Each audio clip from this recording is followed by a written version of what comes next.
मोदी का हनुमान चिराग पासवान। जी हां, अब चिराग पासवान ने ही मोदी की नींदें हराम कर दी है। दरअसल बिहार चुनाव में महज 6 महीने से भी कम का वक्त बचा है और उससे पहले एनडीए खेमे में जो फूट देखने को मिल रही है उससे वाकई दिल्ली दरबार परेशान है। मोदी शाह परेशान है कि 243 सीटों वाले विधानसभा चुनाव में बिहार चुनाव में किसे कितनी सीटें दी जाए। दरअसल पार्टियां तो ऐसी ऐसी हैं जो 100-200 पर 100-150 पर चुनाव लड़ना तो चाह रही है, लेकिन 50 सीटें भी जुटाने की क्षमता ये पार्टियां नहीं रखती है। ये बात अमित शाह को भी पता है, ये बात मोदी जी को भी पता है और ये बात शायद उन पार्टियों को भी पता है जो मोदी और शाह के साथ लड़ना, एक तरीके से साथ मिलकर के एनडीए के घटक दल के तौर पर लड़ना चाह रही है, लेकिन सीटें जुटाने में, सीटें जीतने में नाकामयाब साबित हो सकती है। अब उसी में चिराग पासवान की पार्टी एलजेपी भी शामिल है। एलजेपी अब यह दावा कर रही है कि उन्हें 40 सीटें चाहिए और मोदी शाह, खास करके शाह 40 सीटें एलजेपी को, चिराग पासवान की पार्टी को देना चाहते ही नहीं है। शाह ने सीधे तौर पर इनकार कर दिया है कि हम आपको 12 से 15 सीटें दे सकते हैं, लेकिन 40 सीटें आपको हम नहीं देंगे। जरा सोचिए, एलजेपी चिराग पासवान की पार्टी 2020 चुनाव में 100 से अधिक सीटों पर चुनाव लड़ी थी। कितनी सीटें हासिल कर पाई वो मैं आगे आपको बताऊंगी, तभी आपको पता चलेगा। लेकिन एनडीए के साथ इस बार अगर चुनाव वो लड़ती है, नीतीश कुमार भी इस बार बीजेपी के साथ है, इधर चिराग पासवान के अलावा कुशवाहा भी है। चिराग पासवान अगर एनडीए के साथ मिलकर चुनाव लड़ते हैं तो उन्हें विधानसभा में 12 से 15 सीटें दी जाएगी बीजेपी की ओर से, एनडीए की ओर से, लेकिन वो दावा 40 सीटों की कर रहे हैं। चुनाव में एलजेपी को चाहिए 40 सीटें। चिराग पासवान ने खुद तो कभी सीटों के आप कह सकते हैं कि दबाव में कुछ नहीं कहा, सीटों को लेकर के कुछ नहीं कहा, सीटों को लेकर के बीजेपी पर वो दबाव बना रहे हैं, इस पर उन्होंने कोई खुलासा नहीं किया है। लेकिन पार्टी के भीतर से जो खबरें आ रही है वो चौंकाने वाली है। उनकी पार्टी की ओर से कम 40 सीटों की मांग की जा रही है। माना जा रहा है कि 30-32 सीटें मिल जाए तो बात बन सकती है। मतलब 40 से नेगोशिएट करके हम 30-32 तक मान जाएंगे, लेकिन उससे कम में पार्टी एनडीए में रहकर चुनाव नहीं लड़ेगी। चिराग पासवान खुद ये बात कई बार कह चुके हैं कि वे बिहार में राजनीति करना चाहते हैं, बिहार की राजनीति को अपनी पार्टी के जरिए मजबूत करना चाहते हैं। केंद्र की राजनीति उनके पिता रामविलास पासवान ने की तो वे राज्य की राजनीति करने का मन बना चुके हैं। मतलब उनके पिताजी ने केंद्र को संभाला, लेकिन उन्हें राज्य को संभालने का मन है। एक बार तो उन्होंने खुद विधानसभा का चुनाव लड़ने की, मतलब एक तरीके से उन्होंने समय सीमा तय कर दी है कि 2029 तक मैं विधानसभा का चुनाव बिहार में लड़ूंगा।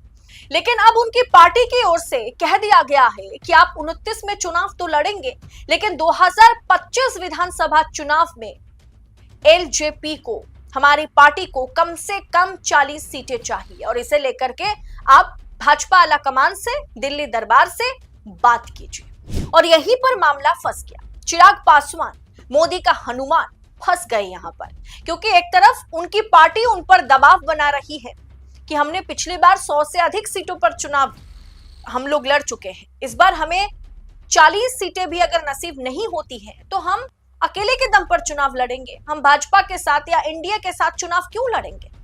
अब इधर इस बात को लेकर के चिराग पासवान ने जब शाह से, जब जेपी नड्डा से बात करी तो जाहिर सी बात है वो मानने को राजी नहीं हुए। दोस्तों, बीजेपी क्यों राजी होगी, आला कमान क्यों राजी होंगे? क्योंकि बिहार विधानसभा में एक भी विधायक नहीं है चिराग पासवान के खेमे से। चिराग पासवान ने एक भी विधायक नहीं दे पाए। उनकी पार्टी लोजपा का कोई सदस्य बिहार विधानसभा में नहीं है। 2020 के चुनाव में पार्टी ने 134 सीटों पर चुनाव लड़ा था और इनमें से सिर्फ एक ही उम्मीदवार चुनाव जीत पाए थे, वो भी जेडीयू उम्मीदवार को महज 333 यस 333 सीटों पर उन्होंने हराया था और वो बाद में जाकर के जेडीयू में शामिल हो गए थे। भले ही चिराग पासवान के पास जो है कि 5 सांसद हैं, उन्होंने लोकसभा चुनाव में अच्छा प्रदर्शन किया, लेकिन 2020 बिहार विधानसभा चुनाव में सबसे खराब प्रदर्शन जो है वो एलजेपी का रहा और इस बार वो 40 सीटों के लिए अगर दावा ठोक रही है तो मोदी शाह राजी नहीं होंगे, ये जाहिर सी बात है। लेकिन लोकसभा चुनाव में इतनी अच्छी खासी प्रदर्शन के बाद, इतना अच्छा प्रदर्शन करने के बाद, इतनी अच्छी सीटें जीतने के बाद, मोदी शाह को 5 सांसद देने के बाद, एक केंद्रीय मंत्रित्व पाने के बाद चिराग पासवान पर उनकी पार्टी ये दबाव बना रही है कि कम से कम हमें 40 सीटें तो चाहिए, आप नेगोशिएट कीजिए, हम 30-32 तक मान जाएंगे। अब जब पार्टी चिराग पासवान पर दबाव बना रही है तो जाहिर सी बात है इस बात को लेकर के चिराग पासवान अमित शाह और जेपी नड्डा से बात करते हैं, मुलाकात करते हैं, बैठक करते हैं। अब जाहिर सी बात है चिराग पासवान ने जब ये प्रस्ताव सामने रखा तो उसे सिरे से खारिज कर दिया गया।